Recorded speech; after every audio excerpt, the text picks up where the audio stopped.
Now, the beauty of Islam is, I call it a deen of prevention. It's not a deen of treatment. Treatment comes later, and treatment comes sometimes when people say, wow, this is tough. Well, if you know what was before it, then you will say the tough. For example, and I always bring it, mother and a child, right? The mother said to the child, don't get close to the stove, okay? And she put all the boundaries, including a gate, including put the stop, like to turn off the stop, on the stop is very difficult. You know, all these are put, right? And she kept telling him, if you put, your hand will get burned.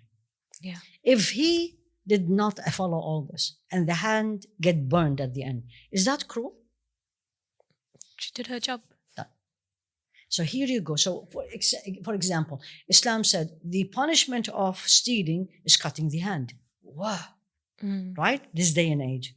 But if you look back at all the social parameters and the social advices or orders Allah put for a Muslim community, it will be very difficult for someone to steal. What happened to the zakah? Yeah.